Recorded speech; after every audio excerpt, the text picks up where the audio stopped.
Before we begin, thank you to our sponsor Kyndryl. With a unique blend of AI-powered consulting built on unmatched managed service capability, Kyndryl helps leaders harness the power of technology for smarter decisions, faster innovation, and a lasting competitive edge. You can find Kyndryl and the Kyndryl Institute at kyndryl.com.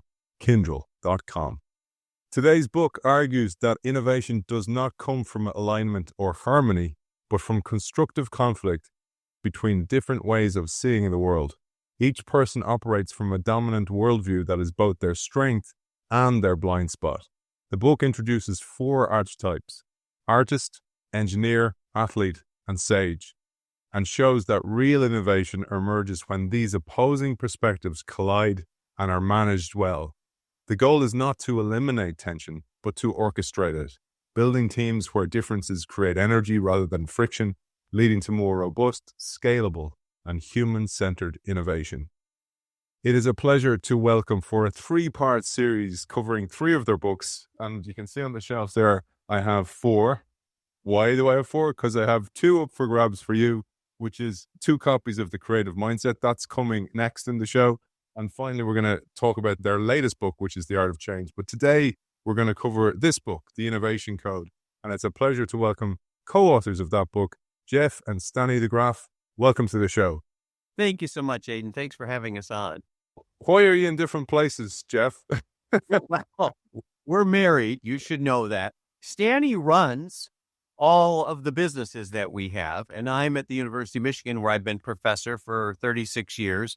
So we're both at business today. It's so great to have you, and it's great to have a deep dive into your work. And we were talking about how people have declining attention spans and how you've designed your books that way to get shorter and shorter. But for those people, and I know who you are, I see it on the stats, people dropping off after 12 to 15 minutes.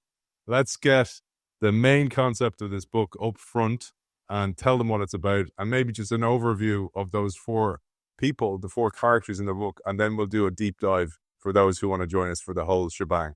This was based on Quinn and Cameron's research, who brought me here to Michigan. It's often called the Michigan Leadership Model, and myself and Sandy were largely involved in building that out. But my work is based on the competing values framework. There are kind of 3 important things to know. First thing is that there are different types, and if you think about like Myers-Briggs tests and things like that, there's always been typologies, but what was very different about this is to say every type brings a cost to it. It brings something positive and negative, and it's not a style issue. So let me give you an example. When you have efficiency, you eliminate slack. And when you have new market growth, you create slack. These are not style differences. And imagine this is a business school. So we started looking at this in a very analytical way so that one size doesn't fit all. So these 4 types are not just individuals, they're forces. They're market forces, they're organizational forces. They have to do with culture, competencies, communities, etc. So the first piece is organizations naturally have things that push against each other. That's point 1. Point 2 is these types are like a hammer, a wrench, a saw, and a screwdriver. They're not interchangeable, and they have a lot to do with the 2 key dynamics of an organization, which is the momentum or the speed at which innovation and change is happening, and the magnitude or how much and how fast largely determines what is an appropriate strategy, right? And then the final part to this is this happens at all 3 levels. It happens at the individual level, it happens at the organizational level, and it happens at the situational level, the strategy level. So this is basically a cosmology, if you will, and it's used by a lot of people. I know it's one of the top models in the world. I see it everywhere. I know the United States military and NATO have adopted all 3 books, right? So they want people to think this way.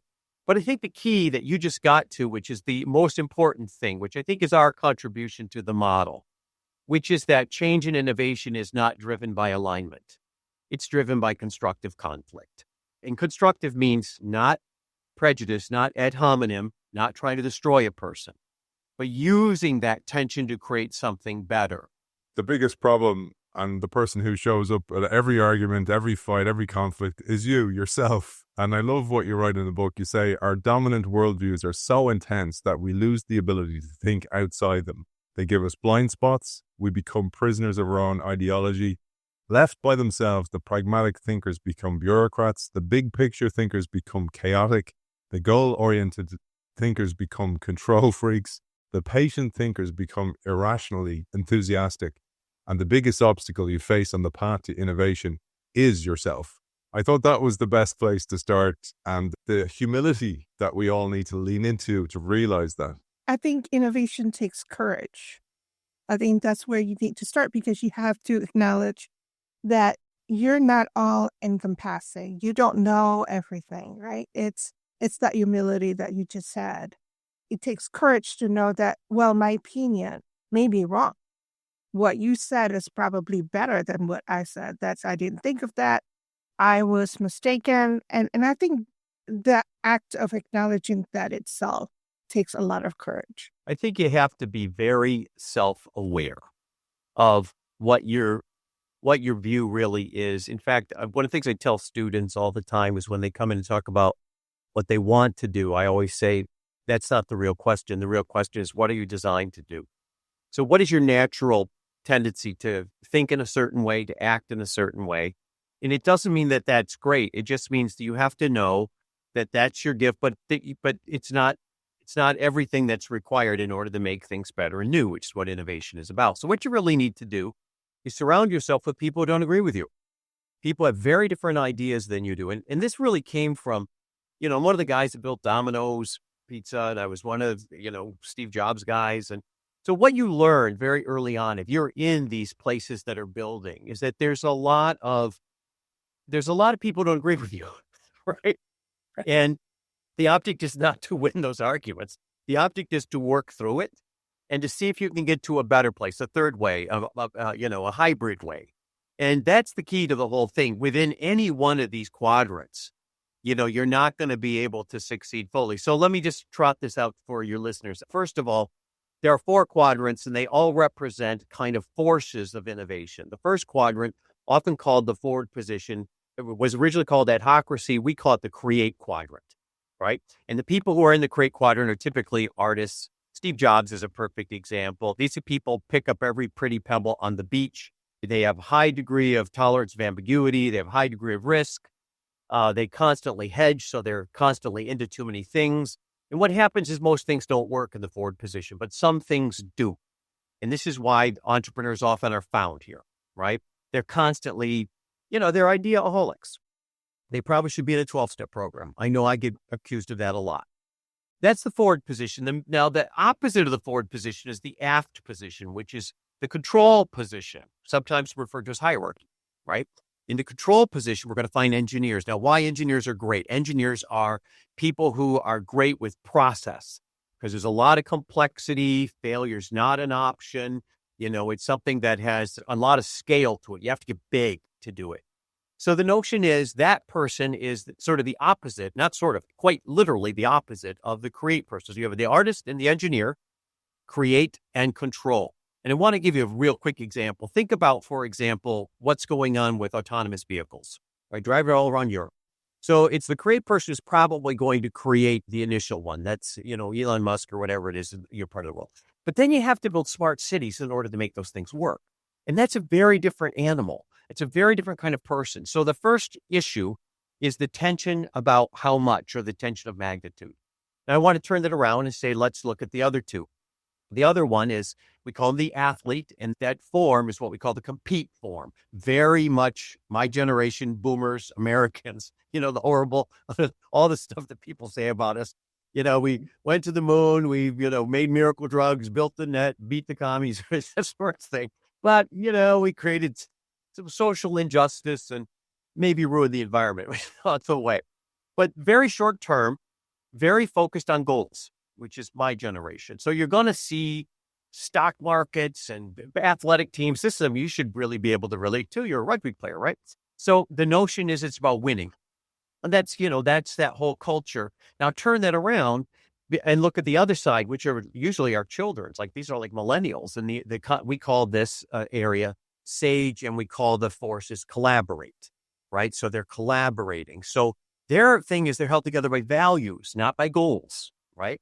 And the notion is they They're interested in, social justice, and are we treating animals properly? And is everybody getting what they need? They're wonderful people, but they're the opposite of the generation. You see this politically all around the world. You can see this in businesses all around the world, and the complaints people have. But this is the tension of how fast. Do I go really fast in a way that's not sustainable, or do I go slower in a way that's sustainable? Each one has their downside.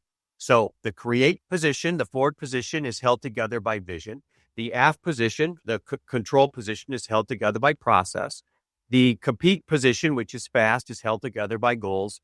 And the collaborate position is held together by values. And the key to all of this is you need all of them, but you need all of them to have natural conflict. It's good to add at this point that any excessive one force, it's very unhealthy. If you have way too much control, it becomes a very stale bureaucratic, right?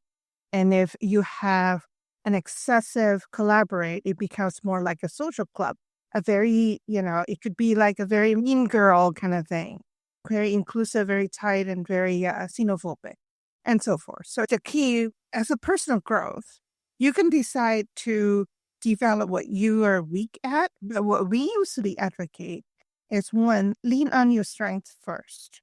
So if you're green, if you are an artist and you have a lot of great ideas, and your gift is really all these different creative ideas and innovative thinking that comes from you, then start there. And then kind of surround yourself with other people who are good at all the things that you're not good at. I had an interview years and years ago. I got to dinner with Sean Fitzpatrick, the former captain of the All Blacks. I know you can relate to this. And what stunned me was I was expecting this to be all athlete stuff, all about winning. But the whole conversation was about how they acculturate these junior people. It was all the opposite. It was all the sage stuff, right? That there was a lot of sage stuff. And this is important for your listeners to understand this. And that is, innovation isn't just about new ideas. You have to have the culture, the competencies, and the communities to build it. That's why universities, which are in so many ways, medieval. I don't know how to describe it. Right? I don't mean it in a positive way. It's ridiculous, right? But we produce so much intellectual property. And the reason is that this idea of capability in all four quadrants is kind of essential in these kind of communities. One of the things that came to me during the book, as you read the book, you go, not only is the interaction important, but it's at different stages in the life cycle of the company. Different people step into the light and it's their turn to lead. And we will be releasing this episode soon. It's a brand new book. You'll find it fascinating, particularly because you've done work with the Apple crew. It's Steve Jobs in Exile, and it's about the time Steve Jobs got fired and it was in Next.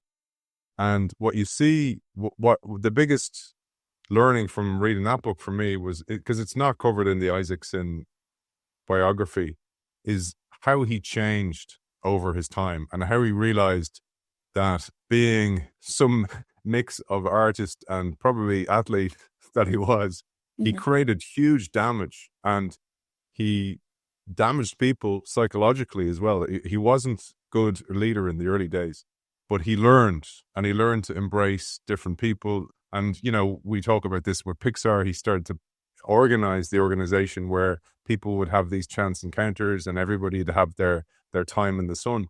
But what mostly comes out of is the life cycle curve of the organization equals different people and when they're needed most at the different parts. And you cover this where you show the S curve and the different people involved at the different times. I talk a lot about this, and we're not going to talk about it on this podcast. Stanny does a lot of analytical work. We do a lot of work on predicting stock prices, right, using this model. But here's the thing.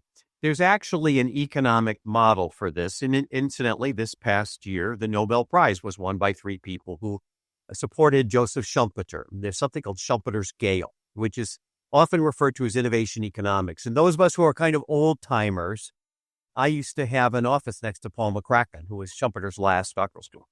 What Schumpeter said is that what Stanley and I work on, the innovation code, easily goes on Schumpeter's scale. So Schumpeter put it this way. Schumpeter said organizations are founded by entrepreneurs. He actually brought the term back. It's an old 17th century French term. And those are what we call the artist. And he says the artist does all kinds of stuff because they're brave, but they can't get their feet under them. Then Schumpeter basically says what happens after the artist is that the athlete comes in. So they focus the artist. So now what's called the sigmoid S. Now the curve begins, what you're talking about, Aidan. The curve begins.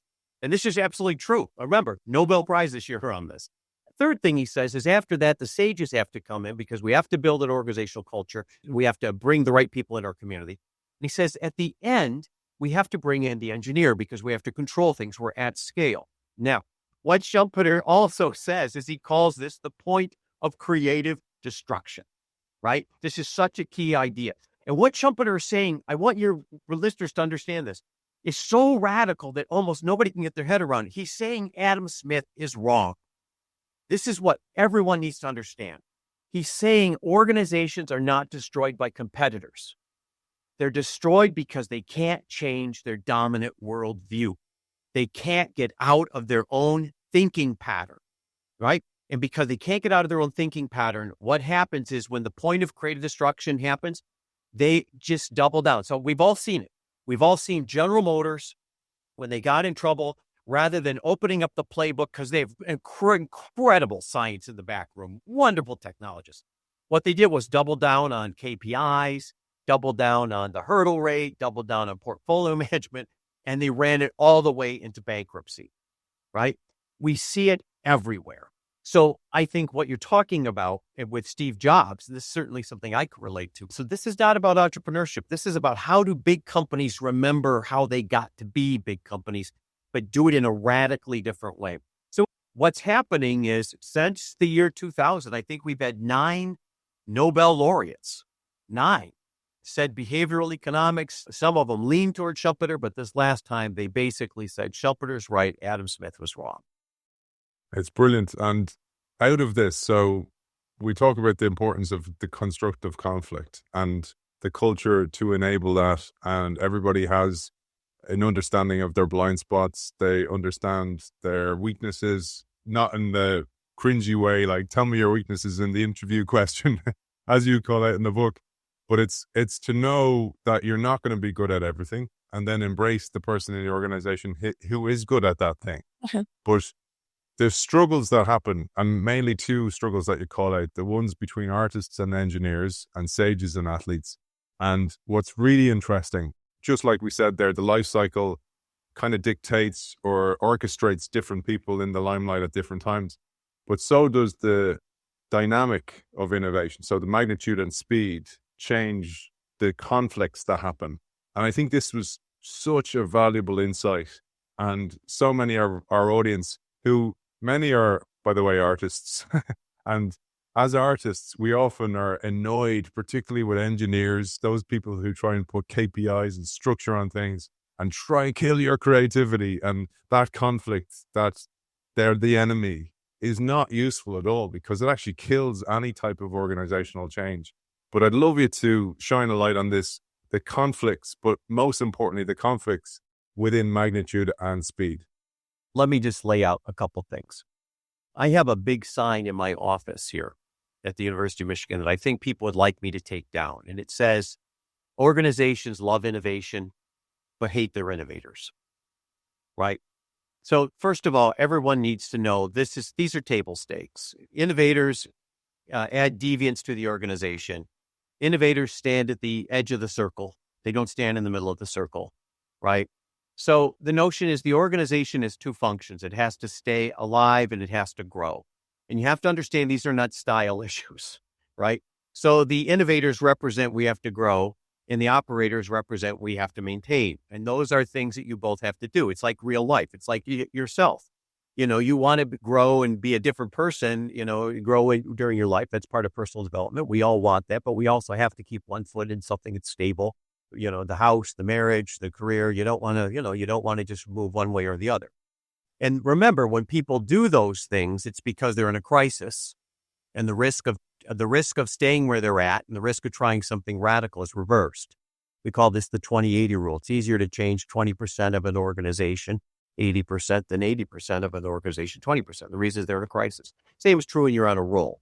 But the point I'm trying to make here about this is that there are there are underlying dynamics that are even beyond the dynamics. Organizations are never going to love innovation. We all talk about Steve Jobs now that he's gone. Somebody who knew him when he was alive, it was a little different situation. So let's talk about these tensions. So first of all, industries and people have footprint. They have a natural tendency, like being right-handed or left-handed. So the tension between the artist and the tension between the engineer is supposed to be that way. That's why you see in organizations a tension between marketing, which is an artist's function, and manufacturing, right? One tension has to grow and one tension has to maintain. And if one goes too far, you're in the negative zone. Or if you short something, you move to the negative zone. Or if it doesn't fit the situation. Because situation awareness is really important. Yes. Boy, I'm so glad you said that. For example, this is what I think your listeners will understand, so it's not abstract. Is it a bull market or bear market? Right? That's not about you. It's about what is the situation. You know, strictly what we do with the military. I mean, these are life and death table stakes, right? You have to be able to be situationally aware and you have to be adaptive. This goes back to your own work, Aidan. I mean, the whole idea of adaptability is kind of key to all of this. So the first tension is the tension between I'm growing, I'm expanding, I'm discovering, and I have to build the stupid thing, right? At scale.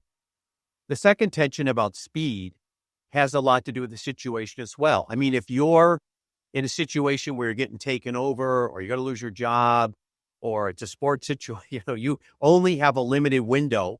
You have to be in what we're going to call the attack mode. You have to be attacking, right? On the other hand, right, if you're in a situation where the long-term development of your firm is what you're trying to do, or yourself, you go back to college, you invest in people around you, right? That's a development mode, right? So the tension, and there's always going to be that tension. So finance and HR are naturally antithetical. One is trying to grow people and spending money, which is not going to return, and one is trying to get someplace faster. Just want to emphasize again, though, because we're talking about the life cycle, right? There are important roles in different life cycle organizations, but also there are important practices that are more suitable for certain situations than others, right? And organizations and people who are able to change their approach in this critical moments are the ones who will survive and who will succeed, right? So we call these adaptive mindset or adaptive intelligence. I was thinking about Apollo 13. I think that's the movie in which there are some problems and then there's a group of people that says, okay, well, we have to fix it. And then they basically got a box and drop it all over the table and say, okay, we need to make something. That's a definite switch from the engineer mindset into the artist mindset. And it needed to do that because the situation asked for it. The key to all of this is being aware of what the situation actually is. And that requires taking a higher point of view. So you get beyond your worldview and saying, what might I be missing? This is where, like Andy Grove, the famous former CEO of Intel, may he rest in peace, said, only the paranoid survive. I don't think I'd say paranoid, but I'd say you got to constantly ask yourself, what am I not seeing? And what, more importantly, what does this mean? Mm-hmm. What does this mean? And you got to kind of wash that through people who have different points of view than you have. And of course, the problem that we now live in is the echo chamber that is social media. All the people who like what you do are really not that valuable. They're just pushing you farther and farther along. I mean, the notion is there's always somebody who's a trusted ally, somebody you really can lean on who will say, I think you maybe want to rethink this. I think there's something else to think about. So I have a friend who's a very wealthy man, done very well in life. And I used to go to basketball games with him and sit courtside at University of Michigan games. And what he would do is slowly tell me, classic engineer, slowly tell me all the things I was doing that were wrong. And what it would frustrate me, I'd come home and tell Stanny, because he was usually right about everything. And he's somebody that I would listen to. And so what started happening over time is people would start talking to him about things that they wanted to talk to me about. So, and it just has a lot to do with, you have to have people in your life who you greatly trust, who you understand you're trying to go to the great things. So it's not conflict in the normal way. It's conflict with humility and conflict with a great deal of respect and admiration for other people. You're not just arguing with someone for the sake of arguing with someone or for the sake of winning, but you are actually having a conflict because you want to solve a particular problem or there's a specific goal that you want input in. There's a great line by Indra Nooyi, the former PepsiCo CEO, and she said, always assume positive intent because it's incredible what it will change in you, that you don't assume the person means bad by saying it. Sometimes people do. They just want to get a dig in there. But sometimes to see it with positive intent. As an athlete, that is one thing. I don't mean, not an athlete in the sense of the book, but an athlete, a professional athlete. You have no choice but to receive feedback. So you kind of get used to it. But one of the things I tell my children, so they're 12 and 16, is having the humility to seek out feedback. But when you receive it, don't take it personally, because actually, if the coach doesn't give you feedback, it's usually a sign that they don't care. And actually, that was the penny drop moment for them, that they realized that when I say something and I go out of my way to go, hey, wait a second, that behavior was not right, or come back here and put that in the dishwasher correctly, that I tell them, if I didn't care about you, I wouldn't say anything, because it's easier not to say anything, because there's no conflict, there's no effort, there's no energy expended on that moment. But because I care, actually saying to you is a totally different thing. And I think it's something that we're not taught in schools. We're not taught to appreciate early in life that feedback is a gift. If it's delivered properly, and if it's, most importantly, received properly. That's the thing. You got to receive it properly as well. I think you could add to that. I came to college as an athlete on a scholarship. And one of the things that I think is different generationally is people can run faster, jump higher. I was a wrestler. You can do better. And part of what you're trying to do with constructive conflict is to get people to see that they can be better, that they're good, but they could be great. And so I think that as a society, we've gotten a little too sensitive about that. And I'm not talking about bad behavior of leaders. I'm talking about everybody shouldn't get an A.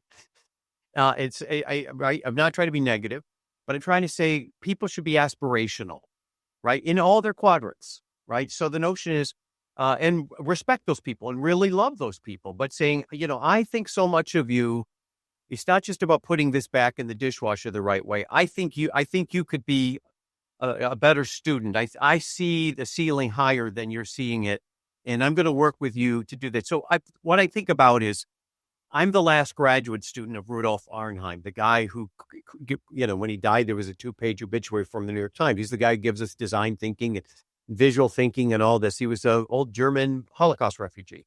He wasn't easy, right?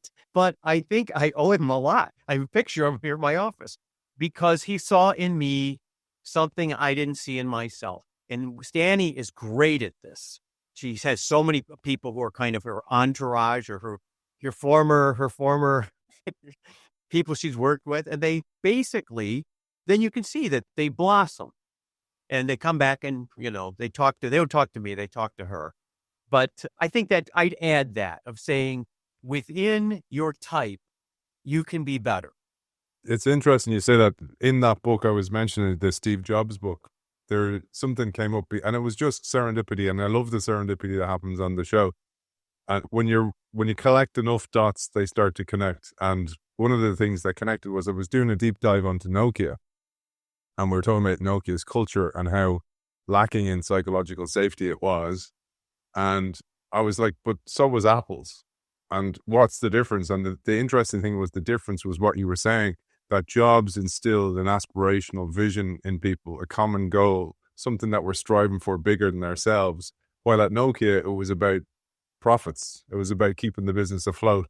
And this is something that you talk about when you have this culture that accepts constructive criticism or friction and leans into it, that there's such an importance to have a common goal. It's funny, connect another dot. When I was very young, I was the Nokia scholar. I was visiting scholar at the Helsinki School of Economics, right?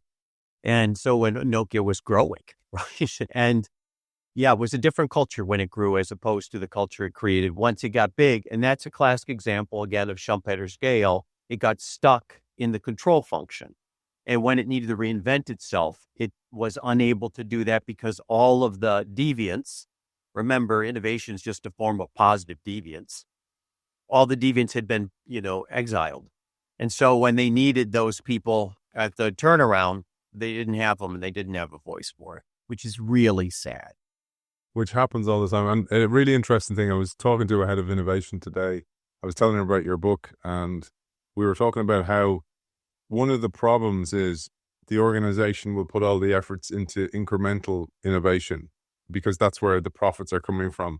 But on the outside, there doesn't seem to be much of a change. So you might have, say, the engineers in the organization kind of going, we're not innovating. But all the efforts are into incremental innovation that aren't visible to the customer. And I was like, well, the problem is you have to maintain that while investing in the radical or breakthrough innovation, which will involve a lot of failures and a lot of stuff that won't work because of the very nature of it. And I wondered what your thoughts on that was, talking about the situational aspect. That's what people get wrong all the time. You're right on what people get wrong. Building an innovation center is not going to help you. Let me explain. Go back to the bell curve. Radical innovation moves from the outside in. It moves from crisis and exceptional into the middle. And the reason is it's why small cap grows faster than large cap. A small company can't compete on scale, right? So it has to compete on innovation. It has to compete on diversification. It has to compete on doing something radically different, right? That's why when you're a venture capitalist, you expect a big multiplier from them, right? So the challenge is we're looking the wrong place. We're seeding things in the wrong place where it's going to grow. The middle of the organization is designed to maintain itself and to incrementally integrate these innovations into scale, which is critical. Let's not underestimate that. You have to do that. There's a film that everybody should watch that makes this clear. It's a really difficult situation, but it's the film Oppenheimer. And what Oppenheimer does is he's this chain-smoking wraith. He's a former communist. He's got a lot of issues, but he's not quite Nobel Prize caliber. But he knows Leo Szilard and Enrico Fermi, and he knows all the players, Teller, everybody. And rather than trying to go to the headquarters in D.C., what he demands is they go to the middle of nowhere and build a city in Los Alamos, right? And at the beginning of it, it's a lot of green activity.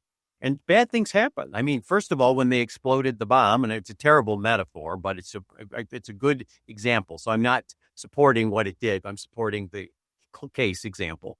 It was 4 times more powerful than they thought it would be. Right? They didn't know. Szilard thought it would catch the atmosphere on fire and destroy humanity. Right? So they detonated the bomb.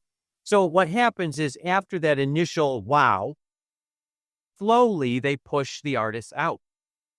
Right? And people think this is kind of immoral and wrong. No, it's exactly the right thing to do. You have to move them out now because they're ideaholics and they're going to keep doing stuff until somebody gets hurt. And then you're moving it slowly back into what you need, which is the center, the bell curve, and the control people. And you're going to see this a lot. But what organization goes wrong? So they build these huge tech centers, which are basically the center of the bell curve. And what you're going to find in all the big tech centers, right? All the big companies, is they had the science to do it. They had the Nobel Prize winner at General Electric or General Motors. They all do, right? And they have a great history. The problem was they started in the middle, which is all about reducing errors and reducing anything that could go wrong, reducing risk, as opposed to letting it start in small areas. So that's why venture capitalists, if your listeners don't understand this, venture capitalists always hedge what's called A round or pre-A round. What they're doing is giving everybody a very little amount of money. And some of your listeners know, Stanley and I worked on the process that underlied the COVID vaccine, what was called Rapid X. And what was hard was walking into a situation where people said, this is the way this is going to be solved. And it wasn't working, right? And we did not develop anything for the COVID vaccine. We developed it to create new technology and bring it into the system, right? So it was built for a different reason. But what they picked up on very quickly was by spreading out and very quickly drawing down, that was a better area. So we had 600 shots on goal, right? And we had 169 in phase 2, and we had 9 provisional therapies, and we took a 10-year process and did it in 6.5 months. right? So the notion was we went from assuming that the middle was where we solve problems to we have to accelerate how the edges of the bell curve move quickly to the middle. But don't get this wrong. The middle needs to hold. This is your point. You need to get 1 billion vials and 1 billion, needles, and you have to get cold chain storage. You have to be able to get to scale. And if you can't make the handoffs between these 4 quadrants, it's for naught. The key is you need everyone and you need all these things to sync up. Beautiful. One of the things just there that you see time and time again, you said there, so Xerox Park or whatever, that they make these orphan products and they're great products, but they don't have a home. And, Clayton Christensen's idea of have an innovation sorry, it's Freudian slip, have an innovation team outside, way away from the company because they'll be infected by the sucking sound of the core, is what they said in the book Dual Transformation. But then the Tushman and O'Reilly thing is, no, well, if you do that, then you're actually going to orphan those products because there's no owner in the center of the curve. So your point there about the handoff is absolutely gold, because otherwise you have this not invented here syndrome. And it's the biggest problem, bar none. The handoffs are, I could tell you from a lot of experience, Stanny and I have been in half of all the Fortune 500 companies, right? The big organizations that we're in. The handoffs always are the problem. So the first thing you have to find is where these different forces are supposed to transition to the other force. And that's where it all falls apart. And so like to your point, and in your book, it's a leadership issue. And just on that, so one of the places that's often overlooked, we had Chuck House. You probably worked with Chuck in HP, and he wrote the book Permission Denied, literally about positive deviance. And he won the Deviant Award from HP for not doing what he was told. But he said something really important. He said, I had this realization eventually that my job was more to be about education. And you talk about this at the end of this book in the Innovation Code. You talk about the importance of education. But actually that the innovation team have to, in a way, be educators. And that's why I transitioned from innovation into actually doing what I do today, college professor like you, writing about it, because I'm trying to actually make it understandable at a very basic level, because that's where I see it getting clogged. And one of the places, the handoffs that don't happen, which Chuck said, was my sales team. He said, when my sales team understood it and didn't have to think too hard about how to sell it, that's when things started to change. Boy, Chuck was amazing. And Hewlett Packard, when he had him, was amazing. And that's why Tom Peters used to write about him. What you're getting at is so essential. When we go in to build things, we don't start with technology. Both of us have technology degrees, advanced degrees in technology, right? You start with culture, competencies, and communities, and they all start with leadership. So the way in which we build these big ecosystems is like a university. Step one, everybody has to learn a very basic map so that they can be adaptive. It's like a meridian map. So you do that at orientation, and 200,000 people do it, right? That sort of thing. Step two, you find those people who are extraordinary at being on an innovation team, and you matriculate up to leading a team. Well, that's a different form of training, and that takes a little more time. We're big believers in see one, do one, teach one. You don't learn to be an innovator in a classroom. You learn to be an innovator. This is why we built the original Innovate Dream, right? 20 some years ago, right? We coined the term, right? We coined the term for that. So the notion is then they have to do it. They have to learn it of like an old guild, like the old masters showing them how to paint or grind paint and stretch canvases. And then the final step is that you build innovation organizations. And again, this is what brought a lot of these very big organizations into this, including like the American Medical Association and the League of American Orchestras, et cetera. But the key is you matriculate up and train down, meaning that the people who are at the top, which you spend a lot of time on building organizations, are training the team people. And the team people are training the people who are on the team. So what you're building is you're building sustainable scale. The University of Chicago, in that silly little tower, has 1/3 of all the Nobel Prize winners in economics. And it's not if you've ever been in it, it's not sunshine and daisies. Let's just leave it at that. There's a lot of constructive conflict and there's some that's not constructive, right? But the notion is they know how to win, right? the University of Michigan, right? Our football, you go through things that are dynastic, and you're going to see this model of sort of building on culture, competencies, and communities. And from that come technologies, new ideas. And the same is true for people. I think the same is true. And again, I'd like to hear from Stanley on this, but one of the things we really focus on when we take on Innovate from fellows is developing the next generation of talent. I would emphasize that what we do starts with the mindset. We're trying to get you to see the world in a different way. And so the framework that we have, we talk about the artist, engineer, athlete, and sage. That's just a way for us to kind of get you to understand that they are different things. They are different types of practices. There are different kinds of forces in the world. And you need to be open-minded about all of these other things. And you need to learn how to become adaptive, how to use this tool for this particular situation, that tool for that particular situation, and actually understand this constructive conflict idea to begin with. You know, people always think that the solution to a problem that they have is another tool, another app, another software, or whatever not. But it's not. So we don't focus on the product itself. We focus first on how you think.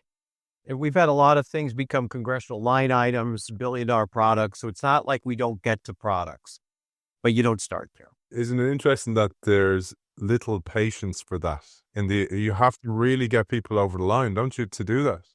It's hard because, and we always say this, we're investing not for this person's and this product right now. We're investing in this person for the next 1,000 things that he will do in the future. But it's hard. And there's a bias towards action. And again, probably because most of the organizations that are mature are run by athlete types and there's no room for the artists.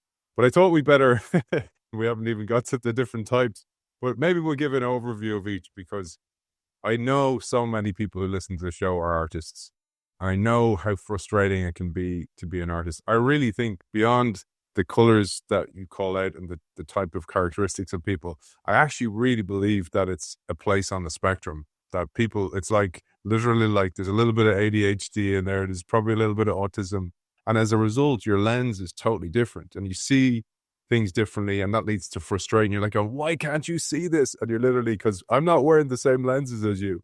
I actually have a place in the book where I have a master matrix. I don't know if I can find it while we're talking here. I actually have it, Jeff. I can put it up. Let me see is it this one? Yep. Yeah. Yeah. On the same page, brother. On very the same good. Page. So the notion is this all started, and this is really the work that Kim Cameron and I picked up, and then Stanley really drove home from Quinn's work of saying they're not just the kind of superficial differences people think about. They're differences, for example, in how they see time. So people who are engineers see time as linear, chronologically, and people who are artists see time as multichronic, meaning that they see a lot of things at the same time. This can very much be related to Sperry's early work, which we know isn't true anymore, but his early work on brain dominance, where he said there's right and left brain, but he also said there's upper and lower left brain, right? And we're now discovering that he's specifically wrong, but neural nets do fire in certain patterns. And so your notion about our artists, typically ADHD, I don't know if I'd go that far, but they certainly lean up the spectrum that way, right? I have to say, and most artists I know are one. So yes. So let me company I live with. She gets mad. Yes. I have a tendency to do things. So an artist, I think the picture I want you to get is somebody who takes a lot of chances, who has a lot of ideas and loves to experiment. Artists are always busy, and they've always got something going. You know, we're talking about the books. I have 3 manuscripts sitting on my desk over here that I've written. Artists are always doing that. Otherwise, you'd be drinking or something, right? So the notion is the energy goes into speculation, and what they seek is transcendence. What they're looking for is something that's bigger than them, right? They're those guys. And so that's why Steve Jobs is an easy one. Elon Musk is an example of one who's very much drifted into the negative zone, but he also has those tendencies in a positive way too. So those are things that you see. The opposite of that, the engineer, is somebody who wants to advance in the organization, understands all the rules and policies, likes the structure, thinks much. If artists think wide, engineers think deep. Engineers drill. They love minutia. They love to tell you what's wrong because they understand the process in great detail. Whereas the artist has just got a vision of what can be built. The engineer has to actually build it. So think about an artist like an architect and an engineer like a contractor. An architect goes, it's got to have windows everywhere and it's going to sit on the side of a mountain. And then the contractor goes, actually, no, it's going to have some windows and it's going to sit kind of near the side of a mountain, right? So you're going to find artists typically in places where marketing, new product development, you're going to find them in places where there's new ventures. And you're typically going to find engineers in places where they're operational, manufacturability, quality control, MIS. Think about what's going on with AI. But think about now AI for just an example of this. In order to make AI work, you had to have a lot of artist stuff in how to do this, the field Staney and I come from. But you also had to have a lot of engineers to build out how is it going to be cooled, how are we going to make enough energy to do this, so on and so forth. Let's then look at, so think about these two things that you're in your life. Think about who you have in your life who's like this and why you have tension. What the engineer seeks. The engineer seeks to control. And what the artist seeks is to create. These are very different, and they're not just style issues. They're antithetical forms of value propositions, right? They're supposed to have issues. If they're not having issues, something's wrong. Your organization's sick. Conflict is not the end of innovation. Apathy is. Over-alignment is, right? That's how organizations die, not conflict. Now, conflict's got to be constructive. You have to work to make it constructive, like a relationship, right? You're going to have conflict, but you got to be constructive. Now, let's take a look at the whole idea of the sage and the athlete. So the sage are people who are very interested in what's fair, what's ethical, right? What your values are. So you're going to see a lot of these people talking about community building, talking about how do we share knowledge. They're not going to acknowledge a lot of things like intellectual property rights because we should all take advantage of stuff. So they're very democratic, small d, right? So because of that, their compass is about what has integrity. Now, I want to point something out to your listeners. This is the hardest group to change. Believe it or not, they're super hard to change because they're true believers in the values that they have, right? And you can take this in any direction you readers or listeners want to take it. Well, the opposite of that is my generation. It's the athlete. And the way my generation was brought up, everything was graded on a curve. Right? Oh, don't send your ducks to Eagle School, Darwin on steroids, or maybe more accurately, Herbert Spencer on steroids. But the notion was, it was all about goals. It was all about, did we achieve our goals? Did we win? Did we beat the other guys? Don't worry about whether it was ethical or not. Don't worry about if you were injured and kicked off the team. We got to the moon first. It's a lot of that stuff, right? And so you can see between these generations, and just look at Europe right now, for crying out loud. You've got the same thing that we have in the States, but because you're all different countries, it's a little harder to see. But what I'm seeing everywhere is this older generation is looking at what are the results did we get? Did we achieve our goals? And I'm seeing this younger generation, and this is, of course, a generalization. I'm seeing the younger generation say, well, is this a just civilization that we want to live in? Is this how we want to live? And it's not that these are all good people, but these are the tensions that you see between the four types. It's important to add at this point, though, that we're not one color. None of us is just one thing, right? We are a mixture of these things. And we tease this out. We tease the forces out so it's easier for us to recognize it and acknowledge it and know what to do with it. I was saying to you before we came on air the importance of education. People say to me all the time with the show, with all the books behind me, that do you not get bored reading those books? And it's a different reason I do it. I actually do it to learn, because the more I learn, I actually find I can understand. It's almost like I can step inside the shoes of that person and kind of go and see the world from their perspective. So I'm not condemning him, because in the old days, as a head of innovation, I did. And one of the things you caught in that book, and I think this is gold, you said the old guard is not your enemy. They are often merely attached to a pre-existing set of rules, a sacred cow that needs to be updated. And they, in their mind, are doing what they think is right. And actually, you're the enemy. And in that is the problem, that you're both right, but until you actually get on the same page fighting for a common purpose, the whole system is doomed. Remember this, your listeners should remember this. The more somebody fights to change your innovation, the more they believe they're protecting something sacred. Absolutely. And, one of the things we just didn't mention, we probably should get in there, is the sage's greatest gift is also their downfall, which is their patience. Yes. The sages and artists are all about future oriented. They're oriented going in the future. The bottom of the model, the engineers and athletes are present oriented, right? And so you see both the whole idea of maintain and grow also in where you are in the model. So the object exists. I come back to the earlier idea that there are stages of development, like a child, in which we all go through, right? And typically we start in the artist stage and move all the way to the end, which is the engineering stage. Doesn't mean it has to work that way, but it typically does.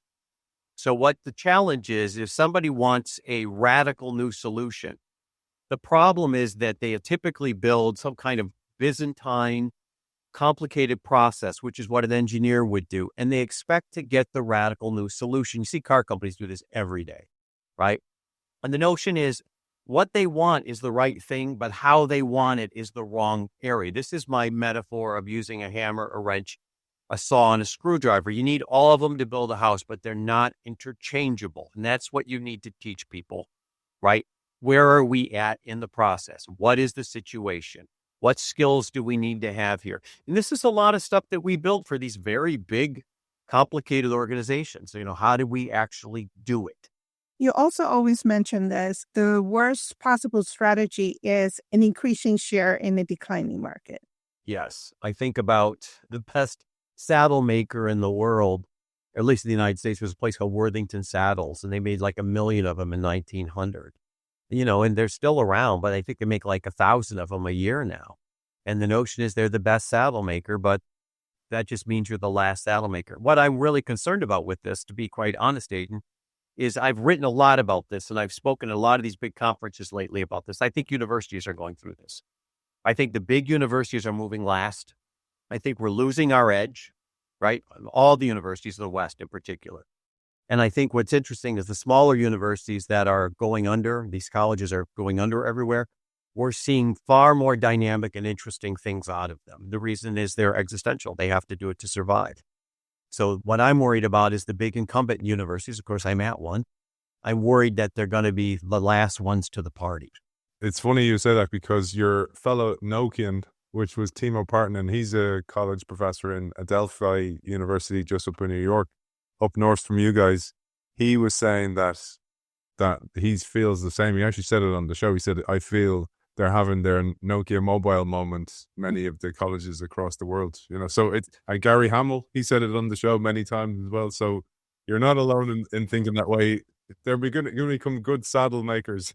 Gary was a graduate student when I first got here. No way. Wow. Yeah. I love the way the dots connect like that. And, you mentioned Kim Cameron. I've been in touch with Kim for a long time. He's friends of Ed Hess. Yeah. Ed put me in touch with Kim. Kim, we have to find just time to get him on the show. Also, Robert Quinn.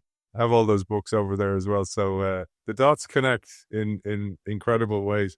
It's been an absolute pleasure. And I want to tell our audience, we didn't even go near the examples in the book. There's so many examples. There's profiles of who you are, etc. It's, for those of you who don't have time to read, this is a joyful book to read. It's simple, it's to the point, it's concise, and it imparts so much knowledge. It'll have you thinking. It'll have you thinking in a simple way. It won't drown out your week where you don't have time to do anything else. We're going to cover 2 more books coming in the future. Don't forget, if you sign up to the Innovation Show Substack, you can be in with a chance to win that Creative Mindset book as well. But also, I would like to ask you guys, where's the best place for people to find you? You mentioned keynotes. I know you do lots of organizational restructuring, but from a mindset and in a cultural innovation shift, where's the best place to find you guys? JeffDeGraff.com. Just my name, JeffDeGraff.com. And there's tons of free stuff. I'm one of the original LinkedIn influencers, so it's easy to find me on LinkedIn. And again, Stanny is all over this. So it's not just me. It's just, this is the way we roll things up. And let me ask this question. I see myself in this. So I'm an artist. I have touches of the other stuff, and probably why I do the work I do, but at heart, I'm an artist. My wife is an engineer. So the heart of lots of our arguments are because I'm like, what's the big deal? There's no risk in that. And she just sees risk and panic, etc. I see you laughing there, Study, because if you're running the organization, sounds like you're the engineer and Jeff's the artist. I'm definitely sage. My children will say that I'm sage first, but Jeff believes that I'm an athlete first. There's a lot of times of slow down there. Wait a minute. Wait, hold on. But isn't that interesting what you said? And it was interesting. Charles Handy, who I had the amazing pleasure to spend the evening with. Yeah, pitching guy. His wife had written this book, and it's about the different people you are depending on the context. And it's interesting that your kids said, well, you're a sage to us because you're creating that culture for the family, etc. And then obviously when you're in the business environment, the athlete steps up and does the work there as well. It's a lot of role efficacy that people have, and some people have more range. Yes. Which of course, people are writing about now.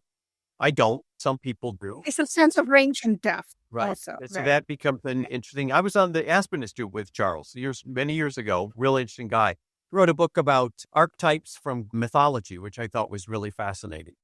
Yeah, absolutely. It's a joy doing the show. It's a joy having you guys on it. And I'm looking forward to, we're going to be recording part 2 next week and then part 3 the week after. And again, I have some beautiful copies up there for grabs. It's been a pleasure joining you, authors of The Innovation Code, Stanny and Jeff DeGraff. Thank you for joining us. Thanks, Aidan, for having us. As always, thank you to our sponsor, Kyndryl, with a unique blend of AI-powered consulting built on unmatched managed service capability. Kyndryl helps leaders harness the power of technology for smarter decisions, faster innovation, and a lasting competitive edge. You can find out more about Kyndryl and the Kyndryl Institute at kyndryl.com.